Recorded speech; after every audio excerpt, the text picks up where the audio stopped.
Well, if they are not going to launch the bloody game, we'd better get on with some sort of content.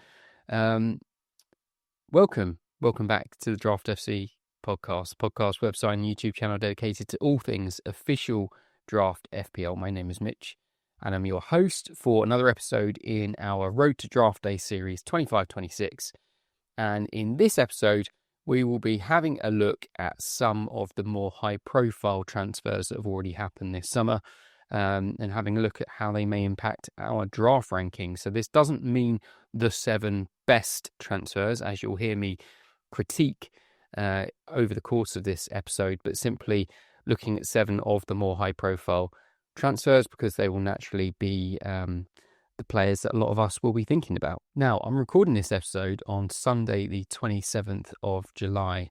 And when I was planning, and when we were planning our content and the way we were going to operate, sort of a few weeks ago, by now we had already assumed that the game would be fully up and away, and it is obviously not.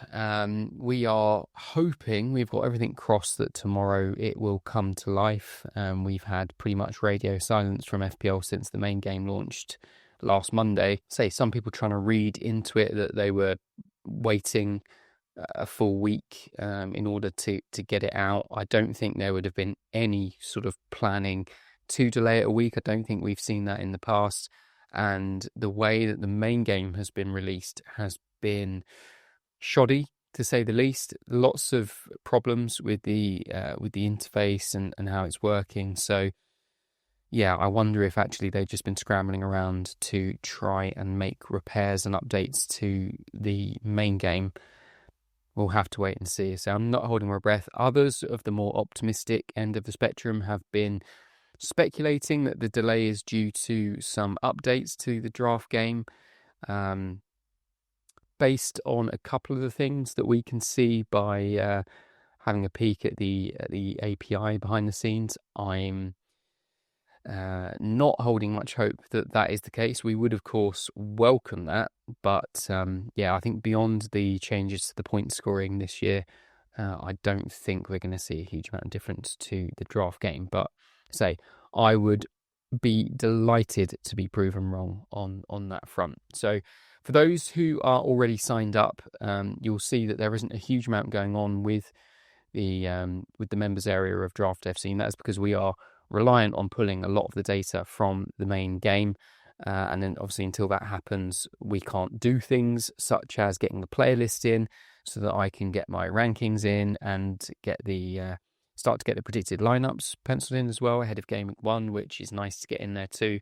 So the moment the game goes live, we will be all hands on deck, and the draft rankings are kind of sat in the ether with me at the moment. I've got a spreadsheet ready to go. So it'll just be a case of transferring those across into the main app so that you can then see them. Got lots of exciting things that we're hoping to add in the coming days as soon as we can get the site up and tested with the main FPL site. There are one or two things, as you can probably appreciate, until we're able to run a couple of real drafts.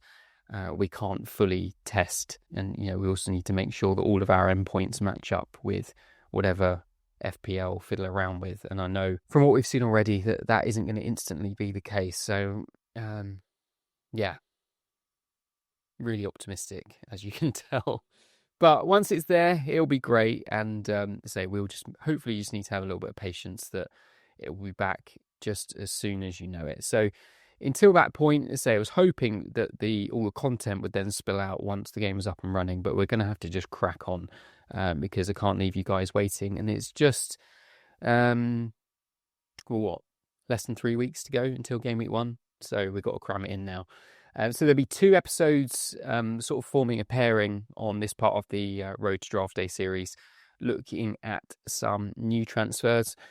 So these will be 7 of the more high-profile ones, and then there'll be a follow-up video to this, looking at sort of 7 more hidden gem new summer transfers. And this doesn't have to be players that are brand new to the Premier League. So some of these faces will be familiar who have made sort of into Premier League moves, but obviously we can discuss them now that they're in their new setting and see what that entails. So yeah, keep an eye on draftfc.co.uk if you haven't done already. As I say, it might be at this stage until the game goes live. Maybe just hold back on checking it out.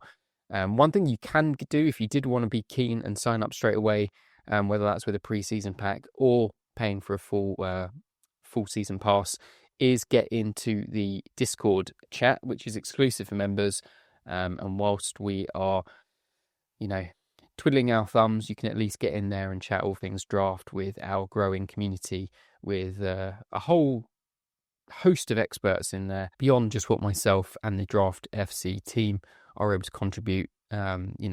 Lots to be learnt from there and lots of interesting discussions to be had. So yeah, if you did want to jump in quick, that's one thing that you can jump straight into. But without further ado, we will get into the picks for this episode. And there is probably nowhere else really we should start other than the Premier League record transfer signing. And that is Florian Wirtz, who has joined Liverpool from Bayer Leverkusen for a fee well over £100 million. And it's funny having a player to discuss who, despite being the Premier League record transfer fee, and all of the chat is over where they'll fit with their new teammates and how good are they. Make no mistake, you don't sign a player for £100 million for them not to play. The price tag will weigh heavily, and we'll come on to that in just a few minutes' time. But just as a summary, he's just turned 22 years old and has two very solid Bundesliga campaigns under his belt, posting double digits for goals and assists in both of those in the last couple of years. Made his senior debut just 17 years old and already has 31 senior caps for the German national team. So over his nearly 200 Bundesliga appearances, he's averaging slightly better than an attacking return every other game. As you can see there, 197 appearances, 57 goals and 65 assists. Very, very solid, with non-penalty expected goal involvements figures per 90 last year of 0.58, which is again very solid.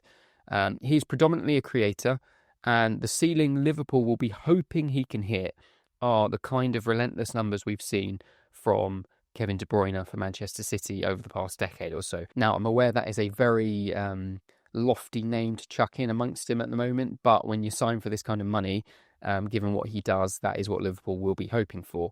Now, for this coming season, if Wirtz can re-achieve what he got last year, which was 10 goals and 12 assists, it will have been an excellent start to his Premier League career. Now, if that sounds like a low bar for a £100 million player, just look back to last year. Only two players in the league managed to do that, and one of them was Mo Salah, who's been doing it for donkey's years now, and the other one was Cole Palmer. Both of those names we shouldn't have too much difficulty valuing on draft day.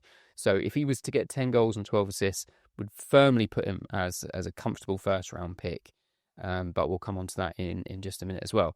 So regardless of whether or not Liverpool sign Isak as well this summer, which is sounding increasingly likely, Wirtz's place behind the number 9 is going to be productive regardless of who is around him. And the potential for Wirtz to be operating behind Isak with Salah to the right and potentially Ekitike squeezed in off the left is frightening. And the fact that Ekitike will be drawn inside wherever he starts from favours Wirtz, who is also comfortable drifting the other way towards that left-hand side. The fullback additions as well, which I can't cover in this episode due to time, but also create some really potent attacking setups on paper when Liverpool are in possession. So regardless of who's there or not there come game week 1, I think Wirtz is going to be set up to really do well. The main downside for Wirtz is nothing to do with his footballing ability, but it is the price tag.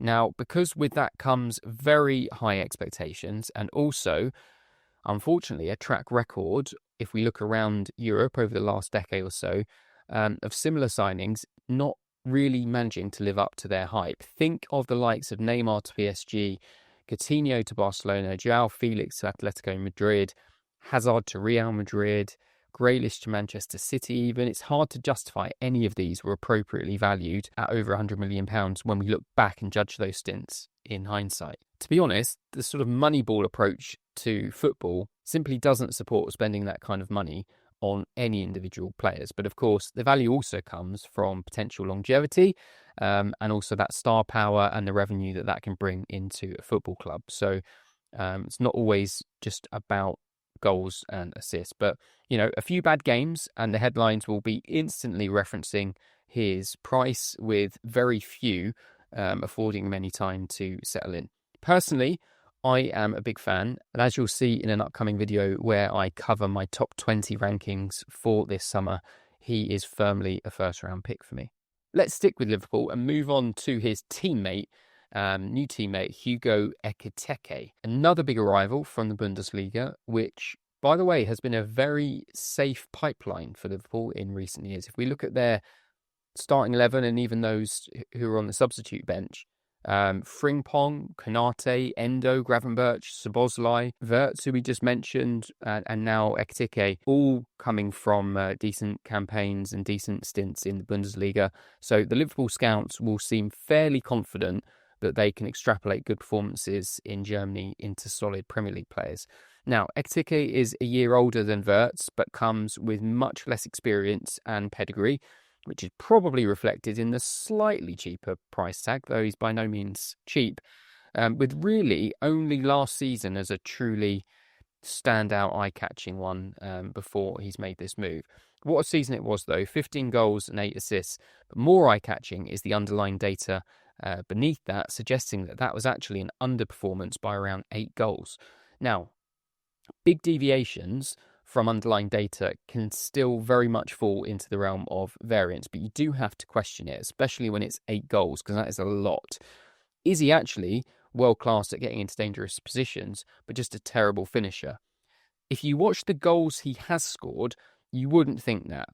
He can score a variety of goals, hits the ball incredibly well, it just pings off his foot. The issue probably lies in the fact that he takes a lot of suboptimal shots or forces shots in situations which are very easy to block or defend against, which then racks up the XG, doesn't necessarily rack up the goals. Now, something that should be fairly easy to coach is taking your shots in better positions and hopefully better decision making. That should be easier to rectify in the new Liverpool Galactico team, because he will no longer be the sole focus of attention. Back end of last year, Marmoush was there at the beginning of last season, but towards the back end of the year, Ekitike really was their danger man. So if you were lining up against them, you were coaching your team in that week before on ways to stop and stifle him. Now, he has got Salah to one side, he has got Wirtz in behind him, various other players who are equally as dangerous, which also means when he's faced with that decision-making of whether to shoot or to pass, the option to pass is a lot more attractive when you're laying it off to Mo Salah. So I think Liverpool are fairly comfortable that they'll be able to sort that out. And obviously the fact that his XG is so high means that he's already naturally finding ways to get into dangerous positions. He has a great skill set as a slot number 9 because, say, he can come short, he can run in behind, he can take a defender on, he could start wide and drift in, he can start centrally and drift wider. Said if Isak comes in, I still wouldn't be overly concerned unless we see quickly that they're going to alternate matches. But as I've already mentioned, I think there is definitely the potential to fit them all in. I had Ekitike as a 5-star player, and I've put the 5th star in brackets there, which is a bit of a fudge. And is another player that I've got sniffing around the first round. If Isak signs for Liverpool, I would subtract 1 star, simply because there's going to be slightly more uncertainty around the minutes, and also the goals are going to be spread around just that little bit more. But still a player I really, really like. Let's move to a couple of familiar faces now, starting with Matheus Cunha, who has joined Man United. Some early business in the summer for United, joined from Wolves for £63 million. Cunha was the highest overperformer of expected goals in the Premier League last season, and off the back of 2 prior seasons with Wolves where he marginally overperformed his XG in those campaigns as well. Prior to his time with Wolves, he's never really been prolific in that sense and has pretty much stuck to his expected output there or thereabouts. Now, if you look at the top 5 European leagues last season, Patrick Schick of Leverkusen was the only player to outperform Cunha by more goals. He overperformed by about 7 goals. So just to put into context how much of a statistical anomaly that would seem on paper.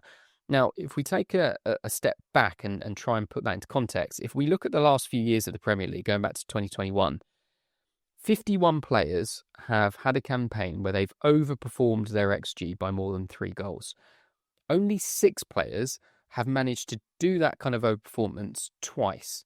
Those players being Foden, Son, Bowen, Maddison, Ward-Prowse and Rodri. So a fairly elite bunch there. So 78%, so let's say 4 out of 5 players only ever have one season with that kind of overperformance, never to repeat it again. Now, Conor O'Neill of The Athletic did some interesting, wrote an interesting article looking at Cunha and another new addition to United who we'll come to. And basically did a Monte Carlo simulation using all of Cunha's shot data from last season. They ran those odds 100,000 times to try and simulate the league 100,000 times to see how many goals should he have got. And if we look at, so Cunha put up 15 goals last season. In their simulation, he would get 15 plus goals in just 1.7% of those simulations. So what you can take from that is if we were to repeat the season last year again, and if Cunha was to take all the same shots from all the same positions again, there's a 98% chance he falls way short of 15 goals. Interestingly, 5 of his goals were scored from outside the box. And if you add the XG from those shots, came to less than 1. It was 0.83. So there's more than 4 of his overperformance just from those shots outside of the box. Interestingly as well, new teammate Bruno Fernandes was number 2 on the list last season for goals outside the box, which you'd think Amorim is going to have to address because another new addition is also partial to a shot from the edge of the penalty area. And if you've got all your players doing that consistently, you're not going to score goals. They are not consistent enough of an avenue for returns. And say the one outlier who I skirted over a minute ago is James Ward-Prowse. Probably caught your ear when I said his name. Who we know those returns came from his world-class dead ball ability to whack in direct free kicks from outside the box. So that's a particularly almost an exception to the rule almost, because as a footballer overall, he's by no means world class. But if you put the ball down from 25 yards out, you are afraid. But yeah, as a general concept, and again, it's not rocket science, you want to be taking shots from in and around the penalty area in the 6-yard box. If you're taking shots consistently from outside the box or either side of the box, they're not going to go in. If we put the overperformance to one side for a minute, you still get a very good season. You know, his non-penalty expected goal involvements per 90 was 0.55, which is absolutely solid and still would have seen him get, 15, 16 returns overall. But is this the player you think you're drafting? That's what you've got to be asking yourself now. Now, we haven't even mentioned the fact that he's just moved to a new club, which history would tell us means already we should lower our expectations. And we also haven't even mentioned that the new club is Man United, with what could be a totally new look front. Now, I'm not going to waste all my ammo right now because I've got another one to talk about right after this.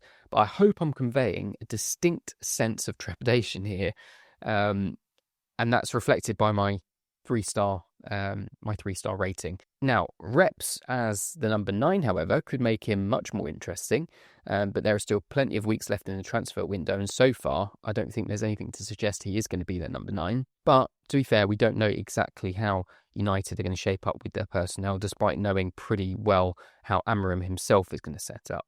Now, from the early rankings I've seen out there, and also some real-life drafts that have already taken place, he's consistently catching my eye as a player being overvalued, often in the late first round. And while I'm still tweaking my own ranks, given the forward situation, he'll be lucky to stay in my opening 2 rounds. Particularly if you're in an 8-team league, will almost certainly be sitting in round 3 for me. And look, if you disagree, that's fine. All of this is speculative at this point, with mismatched stats and a move to a club that's very much in flux still.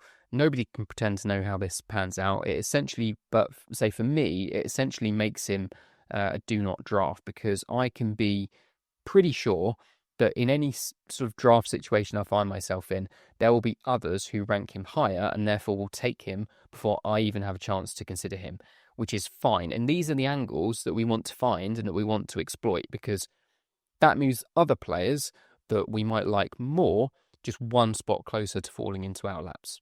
Anyway, let's complete the set. Let's move on to Bryan Mbeumo, who's also completed a move to Man United from Brentford for a slightly higher fee of around £70 million, depending on add-ons. And I say, you can almost replay the same criticisms of the Cunha deal with Mbeumo, though, as you can see by the star rating, I am less down on Mbeumo. The fee they've paid for him is a joke, don't get me wrong, but we can get that out of the way, because when it comes to Draft FPL and trying to put these into a ranking, that shouldn't really factor into our valuation. They could have spent 300 million for all I care, or 10 million. It doesn't change how we project his output coming into the season. The only thing it does do is give you an indication of how nailed they are, because if you're going to spend 70 million on a player, then they're going to start the majority of games. So the question, of course, is how do we project Mbeumo going into the 25-26 season? Now, of course, he was another big overperformer, just behind Cunha in terms of how much he did overperform. Say the numbers at a glance from last season are excellent. No, 20 league goals is no small feat for any Premier League player in their careers, but say it is that same analysis, and that reference I used with regards to the simulation of how likely it is to happen. If you did the same thing with Mbeumo's shots from last year, he had a 0.4% chance of getting anywhere near the sort of tally he came away with. Though it's important to point out, the analysis they did not include penalties, and Mbeumo scored 5 last year. So actually he scored 15 non-penalty goals, and they would have expected him to have got around 7 to 8. So in terms of his outfield shots, forgetting the penalties, he pretty much scored double the amount we would have expected him to. Meaning if you add his penalties, his final tally would still have been around 13. Quite a way off his actual tally of 20, but by no means a bad campaign. The positive for Mbeumo is that he generates consistent XG. So he gets into good positions. He likes to shoot from consistent positions on the pitch. So we're probably better off looking at his non-penalty figures generally, because I think the odds are that Bruno Fernandes will retain penalty-taking duties. And again, if you disagree with that, then feel free to comment below. In Mbeumo's Brentford Premier League career, he's put up a total XG, not including penalties, of 34 and has scored 32 goals from that. So he's pretty much on the money in terms of what he should do from the shots he's taking. And he's never outscored his XG before last season. So he's not a consistent XG overachiever like your Son, Bowen, Foden, etc. He's generally about where he ought to be, or even just under where he ought to be in terms of his finishing ability. So anybody looking at his numbers, not even factoring in that he's got to adjust to a new club and that the new club is Man United and new expectations and all of that stuff, but anybody looking at his numbers would guess he reverts back to a goal output of around 9 for the season. Indeed, if you look at any Premier League player in the last 10 years who scored 15 goals or more in a season, and you follow them up and see how many scored the next season, on average, they would follow up their 15 goals with around 8 goals. So again, just maintaining that kind of goal scoring output, which we take for granted with certain players, is such a statistical anomaly and really does only belong to such a select group of world-class players. Now, if you conjure an image of Mbeumo scoring a goal last season, it was cutting in from the right, bending in a left-footed shot into the far corner, typically not high XG chances, but chances that he seemed to be particularly tuned into last year. Similarly with sort of Ward-Prowse and a free kick from 25 yards out, if you got Mbeumo on his left foot from that side of the penalty area, he was doing very well. So what we've got to ask is, will he actually be able to carve out those positions in this United Amorim system? And even if he can, will he revert to his usual finishing prowess, which is still respectively average. He's still doing exactly what we'd expect him to do, but would not put him anywhere near the kind of tally that he got last year.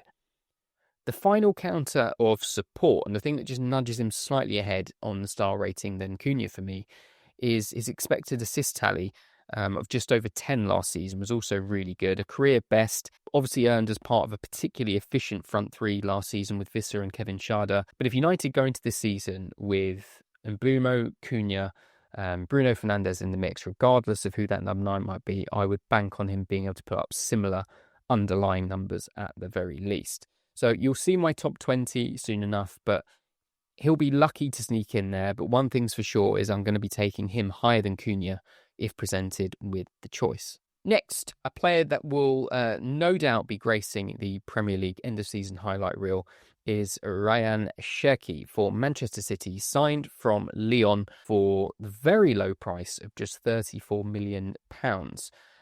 You may be questioning then, how good is he if he was signed for 34 million, given that, Elanga goes for 55 and Kudus goes for 60. And, Lyon, as you may or may not know, are in a lot of financial difficulty and are sort of struggling to stay alive, basically. So having to sell off as many of their assets really as they can afford to. And it would seem that due to a couple of other deals falling through and also Manchester City being prepared to give them more or less 30 million as a lump sum rather than messing about with, repaying over 5 years like a lot of clubs do, that they sort of took the money and ran. So don't get me wrong, on the open market, all things being equal, he would be commanding a price, in that 60 million bracket, no doubt. So don't be put off by that. He is extremely versatile, generally off the right side or centrally as a 10. Really trying to pin him to any particular spot on the tactics board is going to prove difficult, even for the GOAT manager. Now, he is a wild card, technically brilliant, skillful, plays like he's still kicking the ball about with his mates, and has managed to spin that into excellent output numbers over the last couple of seasons with Lyon. His non-penalty expected goal involvements per 90 of 0.62 is excellent. 11 assists last year, and it doesn't feel like a coincidence that City have signed a player like him in the same summer that they saw De Bruyne move on. Now, I've put up a made-up FPL goal announcement on the screen, which for those listening simply says goal Haaland, assist Cherki, because I think we could see that combo a lot this year. Now, the main issue here is Pep Roulette. Now, those who have listened to me for a while will know I've not put too much credence into the idea on Pep Roulette in recent years because I've felt that actually they're a little bit more predictable than others have thought. However, going into this year, I think we could be really in for a bit of a roller coaster. The middle of the pitch should be quite settled. Obviously, Rodri will be coming back.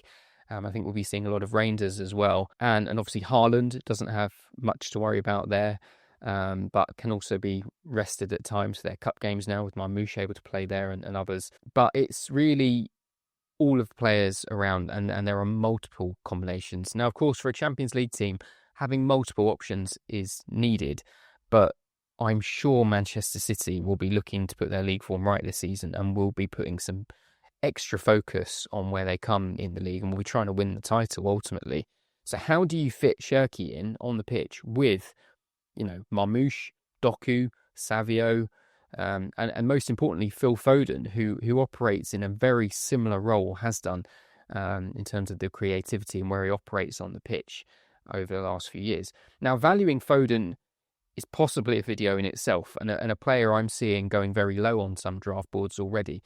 I'm a fan of Cherki, and I think if things click, and they could really click, having him in my 11, knowing that he's starting that week, would fill me with immense confidence that I could be on for some big points. But as ever, it boils down to the certainty over minutes, which I think we'll only know really after we've drafted our teams and once we get well into September. Now, whether you take a player like Cherki, I think will really depend on your opening picks and the risk that you've already accrued. If you're fortunate, if you can kick things off, if you've got a high pick and you take a Salah or a Palmer and then follow that up with a couple of solid forward options, then punting on someone like Cherki in the 4th round could be the sort of calculated risk you're looking for.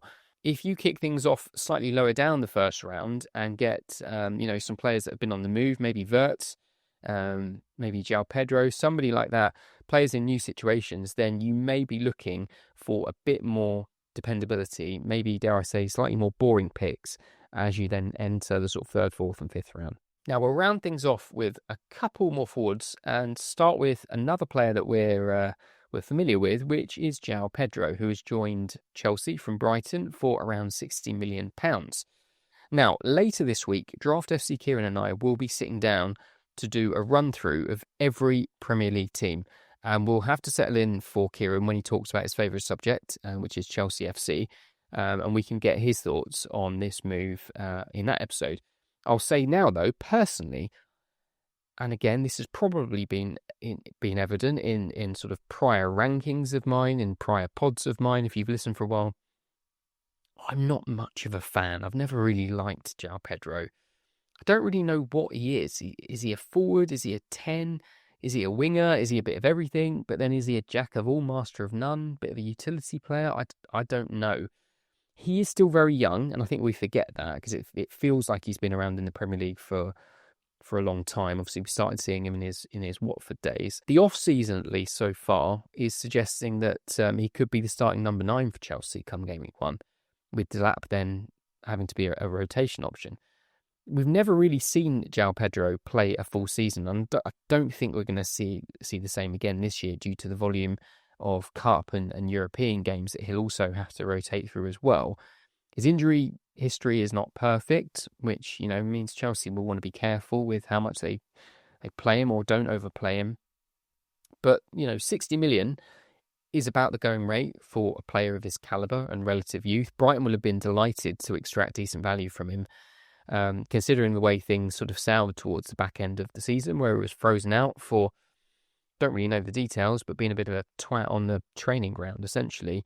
3 stars from me. He will have to be drafted at a relatively high spot just because of the fact he's currently the favourite to occupy that starting number 9 spot for Chelsea.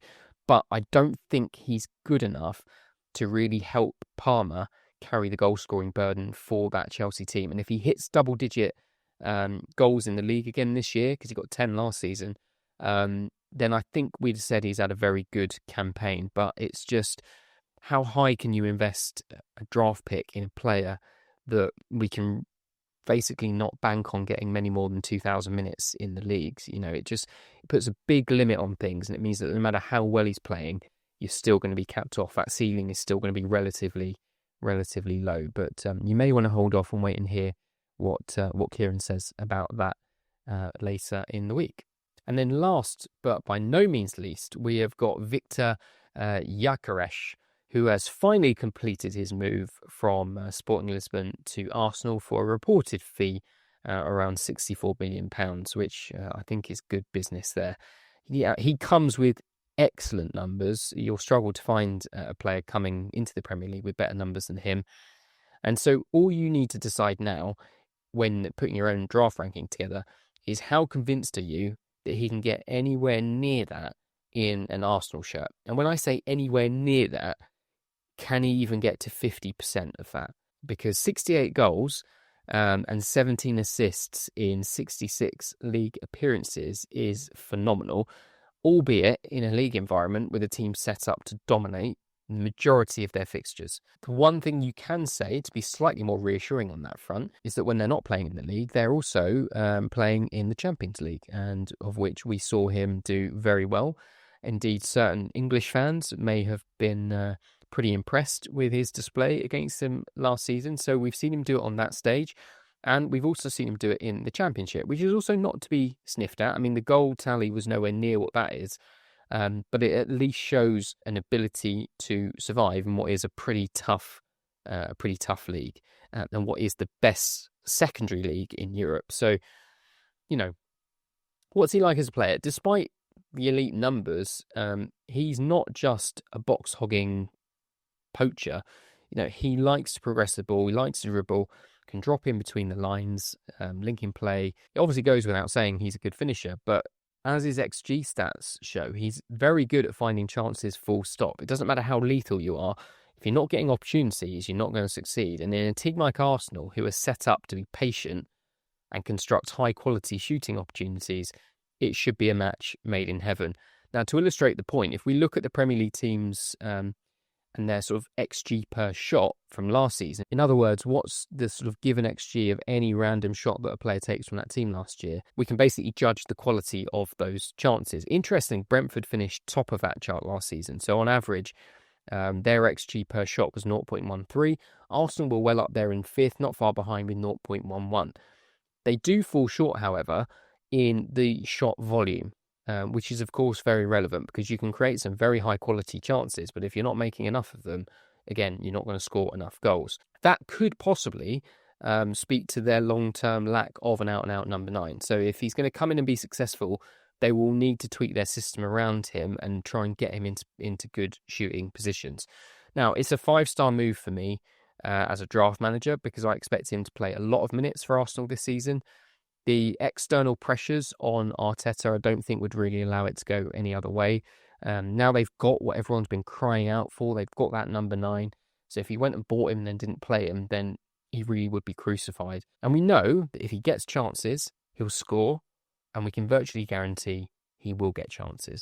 So that will do for me. That will do for this episode. A reminder, once the game goes live, or even now, if you want to get some early access and get into that Discord channel, head over to draftfc.co.uk and get everything you can want and need for a successful draft day and a successful draft campaign, full stop. Go over to X. We're fairly active on there. Give us a follow at draft_FC. Make sure you subscribed to the channel to don't miss out on any of our Road to Draft Day episodes as we go along. And also give us a like if you've enjoyed this content. As I said, there will be another episode out very swiftly after this one. I've already got it prepared and ready to go. Fingers crossed, by the time that one comes out, we are already getting our teeth into the game and already setting our watch lists. Do comment any particular questions that you're having or any conundrums you're having with your own draft rankings below. I will answer all of the comments because what else have we got to do at the moment given the game isn't live? And of course, any of your opinions that may differ to mine on what I've just gone through. I'd love to be challenged. And as I said, there are no right or wrong answers at this stage. So everything's a debate. Do give me a shout below. Hope you're all enjoying your summers. And until next time, stay shook.